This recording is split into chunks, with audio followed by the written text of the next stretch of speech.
Hello students, today we are going to study Social Science of class 9 chapter 5 Movement Towards Independence. See, the period from 1920 to 1947, that is considered as Gandhian age, and the Gandhian movement for struggle for our independence. And this second stage of national movement of India is a struggle for having constitutional rights, and moreover it is a struggle for the freedom of India. So let us begin with the chapter 5 Movement Towards Independence. Chapter 5 Movement Towards Independence. See, the period that we have discussed, that is between from 1920 to 1947, that is called the Gandhian movement for struggle, and for our independence it was been. And see, this second stage of national movement of India, that is the struggle for having constitutional rights, and moreover it was a struggle for the freedom of India too. See, the struggle that passed through a stream of events, and there was a uniform effort of it. So we shall observe the effect in this chapter. So now let us start with the chapter. First of all, we will see that is Simon Commission in the year 1942. Mountford, Montagu, Chelmsford, 1919 amendments declared that a commission should be sent to India after 10 years to examine the effect and operation of the constitutional reforms, and to suggest more reforms for India. But 2 years later, government appointed Simon Commission. See, in the year 1990 AD, the British government introduced constitutional reforms for India under the Montagu, under whose Mountford, that is Chelmsford reforms. Montagu Chelmsford reforms after the name of Samuel Montagu and Lord Chelmsford. Briefly, this reform were also known as Mountford reforms. See, under these reforms, the British declared. See, what was there in this, under this, all these, under in this reforms, what was it that the British declared that after 10 years, it would send a commission to India to examine the effect and the operation of the constitution reform. What were the effects and what were the constitution of this effect, and to suggest more reforms for India. And however, instead of 10 years, the British appointed Simon Commission and sent it to India within 2 years. See how many years they have sent within 2 years. All of them were member of British Parliament. See, all were the members of British Parliament, and there was not a single Indian member. See, in that who what was there? All the members were of Britishers, and there was not a single Indian member. India's recommended inclusion of Indian members in the commission so as to understand the problem and pains of Indian society, but British rejected this recommendation. See, what Indians wanted, there should be one Indian member. Why? Because that Indian in the commission, if the Indian member will be there to make them understand the problems and the pains that the Indian society face. But the British, they rejected for it. So the Indians decided to oppose it. So in this way, the Indians decided to oppose it. Simon Commission was greeted with strict assemblies, procession, loud slogan of Simon go back, and and unfurling, that is unfold of black flag and apparel, means clothing. This see, Simon Commission now that came to India in 1927 November, and the commission consisted of whom Sir John Simon, he was there, and seven other members, and all of them were the members of British Parliament. See, not a single Indian was included in the member of Simon Commission.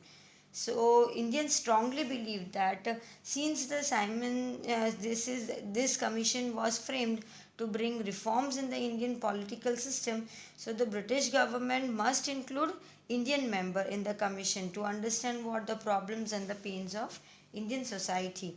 However, the British rejected this recommendation, and hence India opposed. So that's why the Indian opposed the Simon Commission.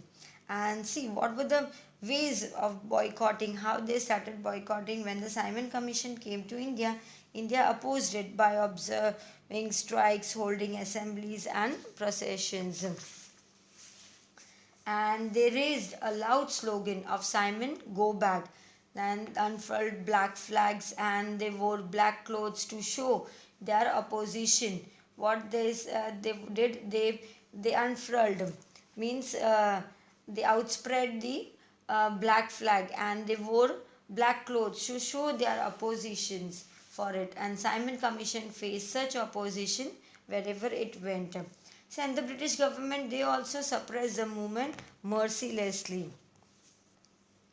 And the British reacted so cruelly that even national leaders like Govind Vallabh Pant, Lala Lajpat Rai, and Jawaharlal Nehru could not withstand the cruelty.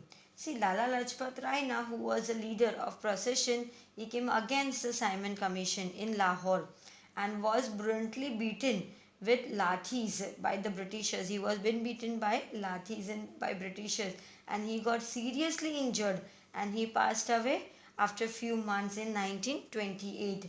And the news of Lalaji's death provoked whom he provoked after the death of this Lalaji's death, Veer Bhagat Singh, Sukhdev, and Rajguru, to take revenge of his death. And this revolutionary murder Saunders, the assistant police superintendent who had ordered the lathi charge on Lalji's processions. See, all these things was about Simon Commission. Now we will see is Nehru Committee.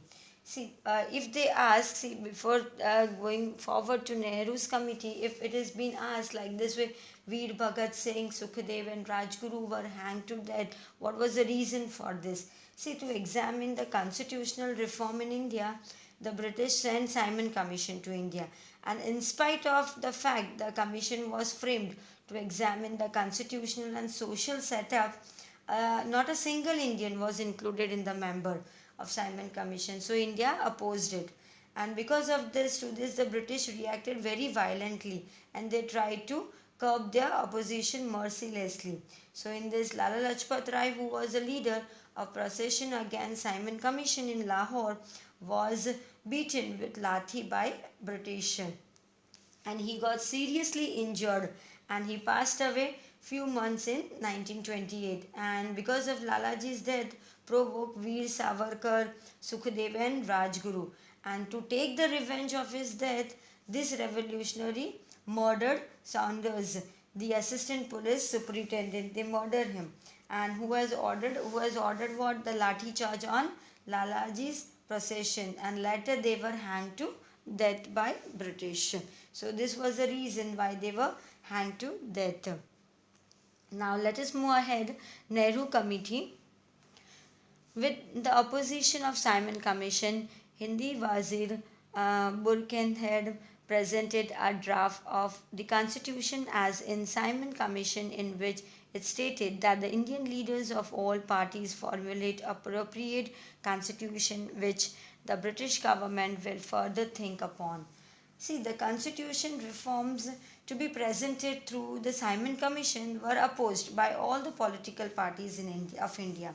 So what happened? So Lord Birkenhead, who was the Secretary of the State for India of the British in Indian, gave a sample draft to Indians for preparing the constitution for India.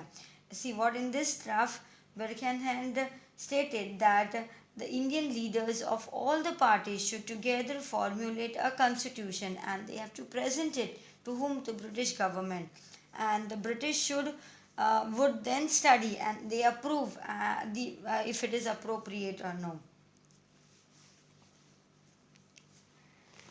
By understanding the challenges of this report, National General Assembly President drafted Nehru Committee report, and this report, which was given as a Nehru report, which states the Dominion status, independent judiciary, fundamental rights, and adult suffrage. Eventually, the British government rejected the recommendation and made it in this report. See what happened. The Indians took up this challenge, and the National General Assembly, under the leadership of its president Motilal Nehru, drafted a report, and this report was known as the Nehru Committee report. And this report was later known as Nehru report, and it considered details related to the dominion status, independent judiciary, fundamental right also, and the adult suffrage.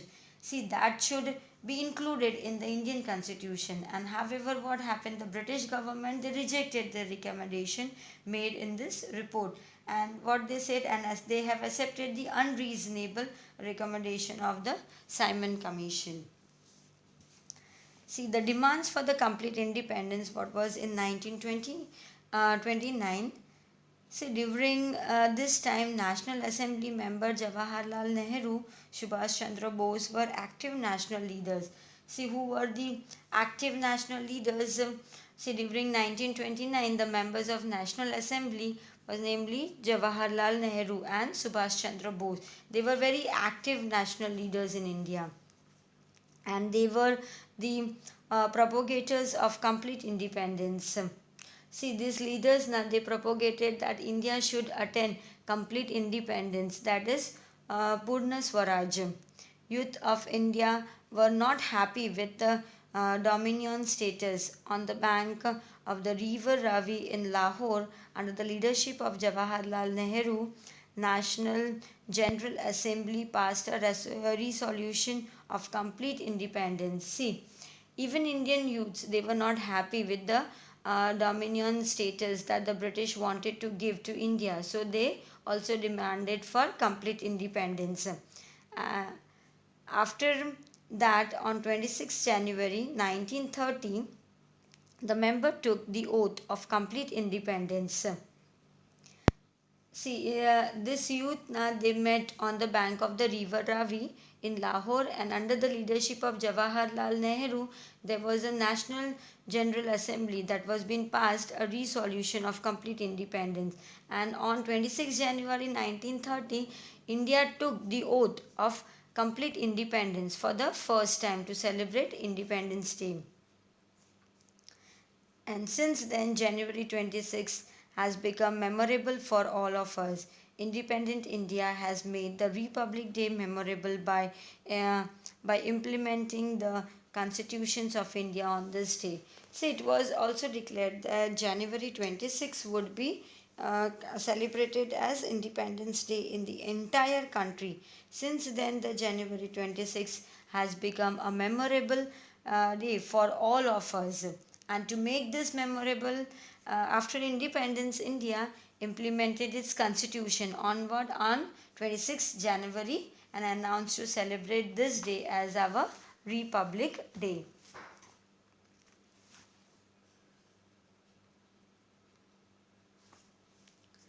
Now we'll see is the Dandi Yatra. Dandi Yatra or Dandi March. See, it is from March 12 to April 6, 1930. As a part of civil disobedience movement, Gandhiji decided to go to Dandi village by its sea coast to break the salt law. On the of 11th March evening, in the assembly of thousands of people, the message of Satyagraha was sent. See, after India announced to attain complete independence, and it is also declared that it would not pay taxes to the British government. So Gandhiji was given the responsibility to start the civil disobedient movement. So Gandhiji made a plan to begin the civil disobedient movement by starting Satyagraha to protest the Salt Act laid by the British. Hence, the Gandhiji decided to go to Dandi village and to break the salt law at the Dandi's river bank. See, the message of Gandhiji's Satyagraha was delivered to people on evening of 11th March in the assembly of about thousands people. even if the people got arrested. With the firm determination of non-violent struggle against government continued on 12th March 1930. With his leadership, Gandhiji commenced Dandi Yatra with his supporters from Harijan's ashram, now Gandhi ashram, singing the hymns Vaishnav Janto Tene Re Kahiye Je Peer Parai Jane Re. Gandhiji said the Dandi Yatra, brave never run away from struggle. The one who runs by seeing the struggle is not brave. See in this what is said. See the it was been announced that the evening and that even if the British arrest the satyagrahis, they should firmly maintain the non-violence against the government. See, on 12th March 1930, Gandhiji, along with 78 satyagrahis, set off the Dandi Yatra from Ahmedabad Harijan Ashram. Now it is being known as Gandhi Ashram. And at the start of the yatra, they sang the hymns, which was that Vaishnav Janto Ene Kahiye Je Peer Parai Janen. See, Gandhiji said, I shall die the death of crow and dog, but I will not return to this ashram without attending Purna Swaraj. See, he will not come back attending the while having the Purna Swaraj. And Gandhiji asked the people to pledge that brave never runs away from struggle. See, what he said that brave people they never run away from struggle. The one who runs away by seeing the struggle is not a brave. The who is running away, they are not brave. So Gandhiji, along with his supporters, started Dandi March, and so this way, the Dandi Yatra started under the leadership of Gandhiji. This march was 370 kilometers, which included Aslali, Bareja, Nadiad, Anand, Boraivi, Ras, Jambasar, Bharuch, Surat, Navsari, as well as small large regions. See, all these were included. See, on March, this Dandi Yatra was under the leadership of Gandhiji, Sarojini Naidu, and Mahadev Bhai Desai. And see, this march was 370 kilometers long, and it was passed from the places, all the places which I have discussed now, they have passed through it. And they have passed through other small and large regions also. During Dandi March, in this region, people were explained the reason for civil disobedient movement and breaking the salt law. See, the Gandhiji, when this Gandhiji and the other satyagrahi, they explained the people of this region the reason for civil disobedient movement and also for breaking the salt law. Gandhiji told at Bath, that is on March 29, 1913, I shall die the death of crow and dog, but I will not return to this ashram without attending Purna Swaraj. See, we have discussed earlier that Gandhiji said this, I shall die like a crow and dog, but I will not return back to the ashram without attending Purna Swaraj. As Dandi March passed through these small and large towns, people used to clean the village road, decorate their houses with torrents, and showed conscience for this satyagraha. See, the people of religions for this passing this Dandi March, when they were passed, they welcomed the march by cleaning the village roads, and they also decorated their houses with the torrents, and they showed their support for the satyagraha. And the Dandi March, Dandi Yatra, they created a wonderful effect on creating astonishing faith, unity, and consciousness among the people, and the wave of satyagraha that has spread across the entire nation. The whole nation evoked in the wave of satyagraha. Gandhiji, along with his colleagues and supporters, reached Dandi after 24 days of March. That is 5th April 1930. See, Gandhiji, they along with his colleagues and supporters, they reached to Dandi after how many days? 24 days on 5th April 1930. On early morning of 6th April, Gandhiji broke the salt law by picking a handful of salt from the sea coast. See what happened. See, Dandi Yatra that has created a wonderful effect. But see, the Gandhiji along with his supporter, they reached Dandi on 5th April after walking 24 days. And see, early morning, April 6th, Gandhiji broke this salt act by law by picking what a handful of salt from the sea coast. And he said in a loud voice to the people that gathered over there that I have broken the salt law. And he also said that I, by this event, I am applying the salt to the foundation of building in the form of British Empire. See, he said this also that by this event, I am applying this salt to the foundation of building. Is applying to the foundation of building in the forms of British Empire. And see this. This in this the British police this they were very mercilessly, and the foundation of building that the Gandhiji said, and Shri Mahadev Bhai Desai he has compared this event as Mahabinishkaranam. Sri Mahadev Bhai Desai he compared this event as whom as Mahabinishkaran and the great renunciation. The journalists, photographers, writers, historians of India and across the world visited and published a report about it. See, all these people, the writers, photographs, they visited, they all across the world they have visited and they published about this article, and they were and their own newspaper and booklets. In their newspaper and booklet they have published the article. In this way, Dandi Yatra was started from Sabarmati Ashram on 12th March. In this way it was being started and nationally acclaimed, and they have achieved its physical completions. See, it has achieved also the physical completion of this yatra. See, the Dandi Yatra was being started in Sabarmati Ashram, and it was praised heavily in shook the British Empire, and civil disobedient movement generated the national consciousness among the people of India. And see, in this, to suppress the yatra, the British police they beat the satyagrahis mercilessly. See, in this, the people, British police they beat the satyagrahis, and they conducted lathi charge also and arrested and by shooting and oppressing on women and children. But the people continued it fearlessly also. Other we will see in the next part.